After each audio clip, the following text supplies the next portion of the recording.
Olá, meus amados, é bom estar mais uma vez aqui para transmitir a vocês mais um vídeo sobre a apostasia que aconteceu na Igreja Adventista, chamada Apostasia Alfa, aqui no Seminário Israel Antiga e Moderna. Você está no canal Mais Uma Voz, do YouTube. E se você não estiver no canal, você está assistindo pelo DVD a este conteúdo de extrema importância, onde estamos aí descrevendo, então, fazendo a comparação entre o Israel antigo, ou a Israel antiga, e a moderna.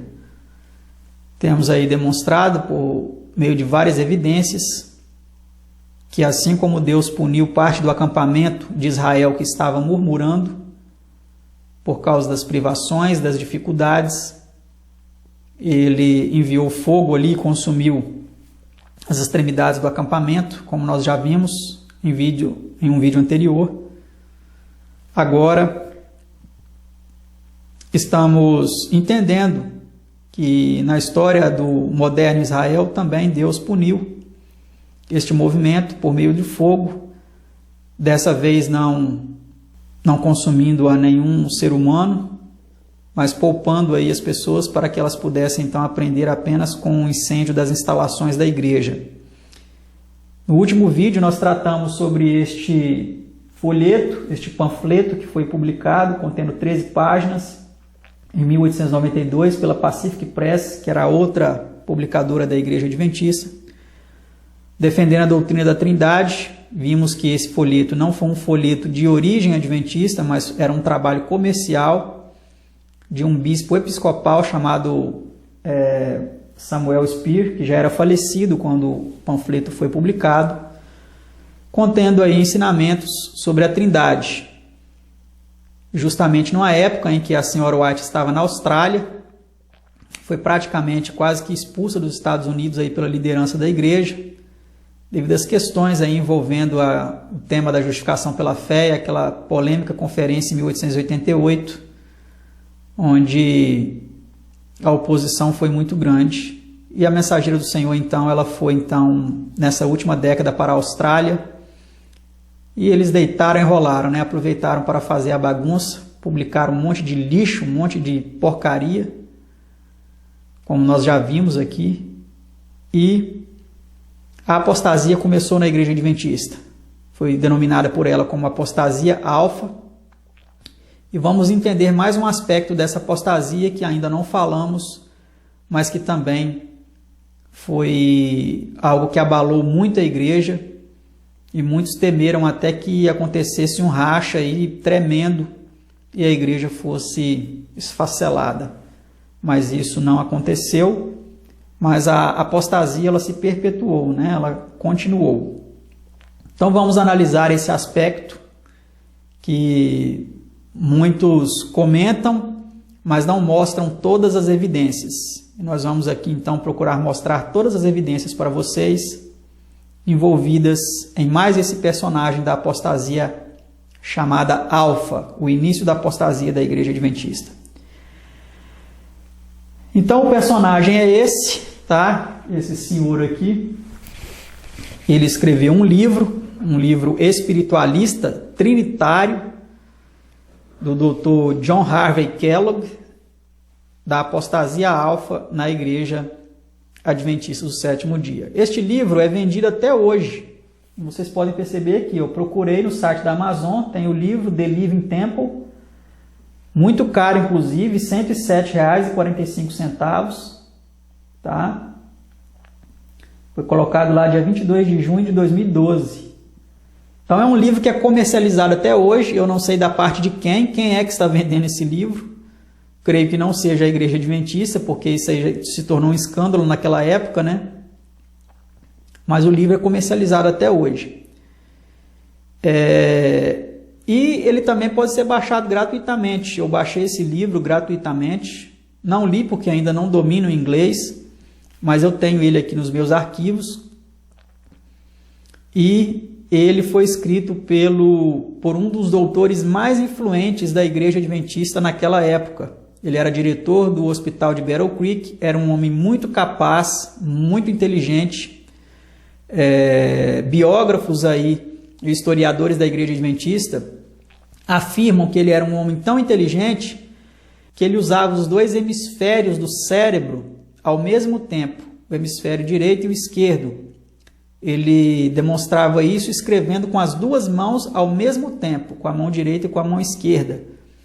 De tão inteligente que esse homem era. Ele era também um inventor, ele inventou vários equipamentos aí médicos, tá? Ele foi o inventor dos sucrilhos, que hoje tem a fábrica dos sucrilhos Kellogg até hoje. Foi ele que foi um inventor, tá? E esse homem é admirado por muitos outros. Por exemplo, esse livro aqui foi um livro biográfico sobre a vida dele, que foi escrito por Brian C. Wilson, Dr. John Harvey Kellogg, and the Religion of Biologic.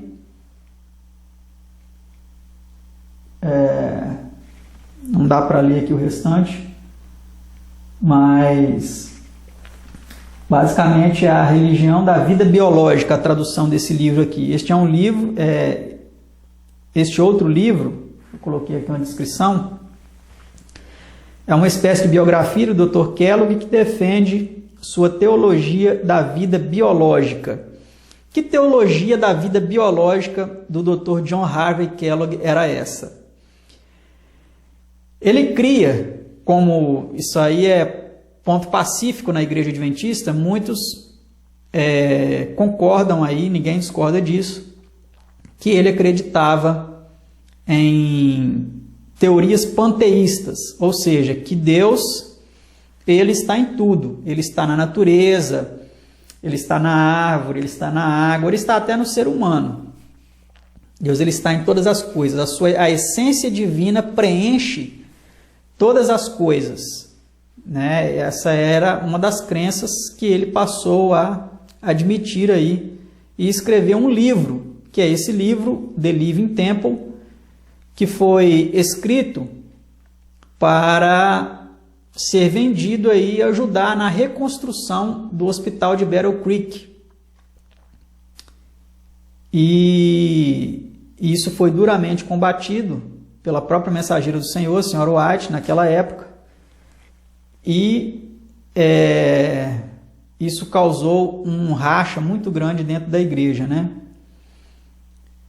Eu sugiro a vocês que assistam uma entrevista reveladora sobre esse Dr. John Harvey Kellogg, nesse link aqui, o link que eu coloquei aqui, vou deixar abaixo da descrição desse vídeo no YouTube. Se você estiver assistindo por DVD, basta você colocar lá no YouTube Jesuítas infiltrados na IASD, é uma entrevista aí de um homem, de um americano, com uma outra senhora já de cabelos brancos, tá? Eu vou colocar aqui para vocês um print desse vídeo, para que fique mais fácil vocês encontrá-lo na internet, porque essa senhora ela foi contemporânea de um pastor que conheceu diretamente esse John Harvey Kellogg e conta histórias escabrosas a respeito dele. Ela foi uma enfermeira, já é aposentada, né, quando essa entrevista foi dada, e ela, na época que era jovem ainda, conheceu um pastor já experiente da Igreja Adventista que conta coisas aí realmente escabrosas a respeito do Dr. John Harvey Kellogg, testemunhos aí realmente oculares de um pouco sobre a vida desse homem. Então eu sugiro essa entrevista para vocês. Mas eu quero dar aqui no próximo slide alguns detalhes sobre o que consistia essa apostasia alfa envolvendo o Dr. John Harvey Kellogg, tá? Este folheto aqui que você vê na tela, ele é uma publicação do nosso site, adventistas-históricos.com. É um folheto intitulado Alfa e o Ômega da Apostasia, onde nós aí explicamos claramente como que essa apostasia ela aconteceu na igreja, envolvendo teorias panteístas, o Dr. John Harvey Kellogg, e um pouco mais além de teorias panteístas, que é o que eu quero mostrar aqui para vocês agora. Então vamos ao próximo slide. Aqui nós temos neste folheto que eu mostrei para vocês, e eu coloquei aqui, um subtítulo aí da parte 4, por que o alfa era tão letal? Porque essa apostasia alfa, ela foi descrita como sendo uma apostasia tão letal na igreja adventista. Então nós vemos aqui, ó, até onde eu entendo, essa foi uma carta do Dr. John Harvey Kellogg para D.I. Butler, que, se eu não me engano, era presidente da igreja adventista naquela época. Tá? Então olha o que ele disse nessa carta ao Dr. D.I. Butler. Até onde eu entendo sobre a dificuldade encontrada no Templo Vivo, aquele livro, né, que ele escreveu, é que a coisa toda pode ser resumida nessa questão. É o Espírito Santo uma pessoa? Então, ele resumiu toda a questão com essa pergunta. É o Espírito Santo uma pessoa? Você diz que não. O pastor D.I. Butler, que era o presidente da igreja na época, segundo o próprio John Harvey Kellogg, ele não acreditava que o Espírito Santo era uma pessoa, o presidente da igreja adventista. Eu tinha achado que a Bíblia dizia isto, pelo fato de que o pronome pessoal ele é usado em referência ao Espírito Santo. A irmã White usa o pronome ele. Isso aqui realmente é uma pegadinha, meus irmãos, porque em vários momentos, no original, a irmã White se refere ao Espírito Santo como it e não como he, tá? Que é a he, a designação para pessoa, she, he, e it para coisas. A irmã White usa o pronome ele, mencionou em diversos textos que o Espírito Santo é a terceira pessoa da divindade. Como o Espírito Santo pode ser a terceira pessoa e não ser pessoa nenhuma, é difícil para eu enxergar. Então, a data dessa carta é 28 de outubro de 1903, a ênfase foi acrescentada aqui no nosso folheto. Então, após Deus ter enviado fogo do céu para queimar a publicadora, por teimar em publicar esta heresia letal, ver o item seguinte, foi solicitado ao Dr. Kellogg que revisasse o seu livro. Ele o fez, mas nesta carta enviada ao ex-presidente da Associação Geral, D.I. Butler, ele definiu o que seria o resumo da questão. Era a crença no Espírito Santo como uma pessoa. Então, os amados, não era apenas panteísmo, como muitos na igreja adventista defendem corretamente. Tinha aspectos panteístas neste ensinamento, mas também tinha aspectos trinitários, como nós veremos agora no próximo slide, no próximo recorte que eu coloquei aqui. Então vamos ler. Desde o final aqui é uma outra carta agora de A.G. Daniels para William White, que era o filho da irmã White. Desde o final do concílio da igreja, eu senti que devia te escrever confidencialmente sobre os planos do Dr. Kellogg para revisar e publicar o Templo Vivo, mas eu deixei a pressão do trabalho e me impedi de fazer isso. Ontem à noite, nós recebemos a carta do doutor que me fez sentir que eu não devia mais demorar para te escrever. Ele disse que por todo o tempo tinha se preocupado em saber como explicar o caráter de Deus e sua relação com as obras criadas. Olha só. Ele tem certeza de que crê apenas no que os testemunhos ensinam e no que o Dr. Wagner e pastor Jones pregaram por anos, mas ele desconfiava que eles não expressaram o assunto de forma correta. Então ele afirmou que suas antigas visões sobre a Trindade, olha só, o atrapalhavam de fazer uma declaração clara e absolutamente correta, e que por um certo momento ele creu na Trindade e achou que agora podia resolver a questão satisfatoriamente. Veja só, então esse doutor, um homem muito influente na igreja, diretor de hospital, inventor, tá? Esse homem no hospital adventista, ele tratou até personagens famosos, como o John D. Rockefeller e o Henry Ford, criador aí da famosa fábrica de automóveis Ford. Eram pessoas ilustres que se tratavam com ele no hospital. Então era um homem muito capaz, muito inteligente e que cria na Trindade. Olha, ele me disse que agora crê em Deus o Pai, Deus o Filho e Deus o Espírito Santo. E que agora entende que é o Espírito Santo e não o Pai que preenche todo o espaço e todas as coisas vivas. Então ele tentou justificar o panteísmo que ele colocou nesse livro Templo Vivo, falando que agora não era o Pai, não era todos os três que preenchiam todas as coisas vivas na natureza, era o Deus Espírito Santo. que estava aqui na terra, então preenchendo todas as coisas na natureza. Então o Espírito Santo estava na árvore, estava nos rios, estava nas pessoas, em todas as coisas vivas. Por isso o nome do livro Templo Vivo, né? Então aqui tem uma explicação no nosso folheto, esse aqui, que eu sugiro que vocês adquiram, que ele explica bem detalhadamente, tá? É um panfleto aí de 19 páginas, 20 páginas, né, com a parte final aqui. Então eu estou lendo apenas esse trecho aqui para que vocês entendam, né, toda essa controvérsia. O presidente da Conferência Geral, naquele tempo, A.G. Daniels, então escreve para o filho da irmã White e relata a carta recebida no dia anterior do Dr. Kellogg. Fica clara nessa carta a inspiração do livro pelo Dr. Kellogg, pois ele declara claramente sua crença na Trindade e que crê agora em Deus o Pai, Deus Filho e Deus Espírito Santo. Portanto, fica evidente a todos nós o que foi o alfa das heresias. Foi exatamente a crença na Santíssima Trindade Católica. Foi por isso que a irmã White disse que era uma cilada preparada pelo inimigo para os últimos dias e que os que entretêm esses sofismas logo se encontrarão numa posição em que o inimigo poderá falar com eles, afastando-os de Deus. E foi exatamente o que aconteceu.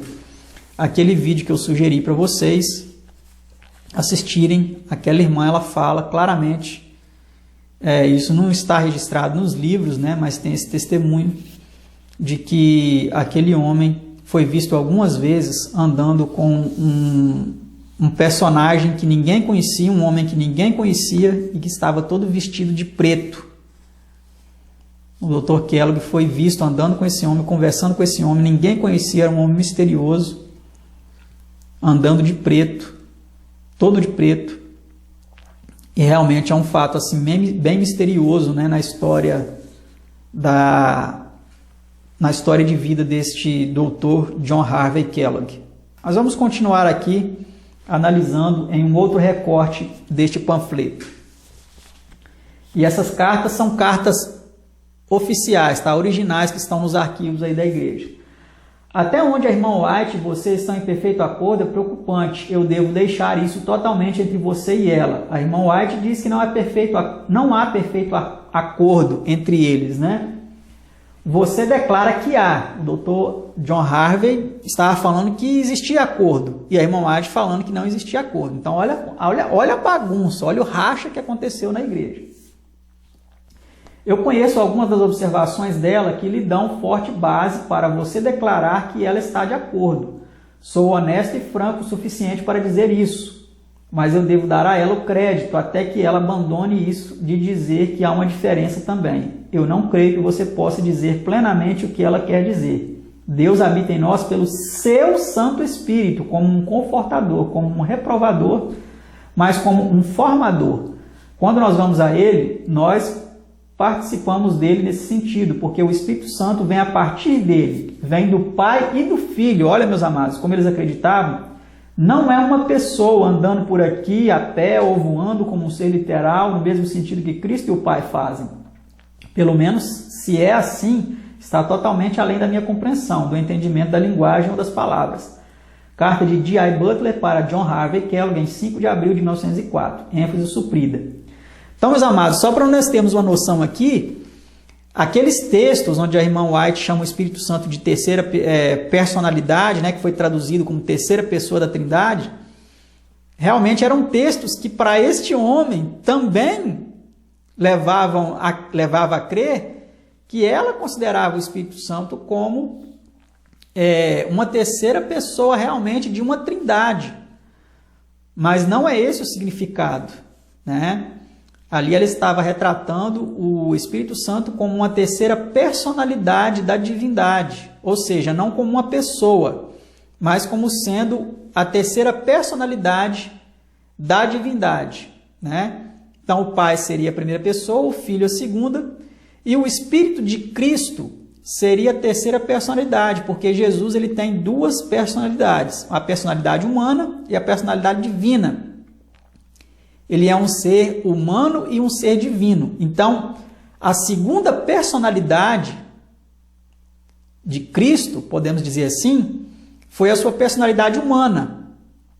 E a sua personalidade divina foi considerada a terceira personalidade porque é através do Espírito de Cristo que é enviado a nós, como fala lá em Gálatas 4, verso 6, que Deus envia aos nossos corações o Espírito de seu Filho, foi chamado pela irmã White como a terceira personalidade da divindade.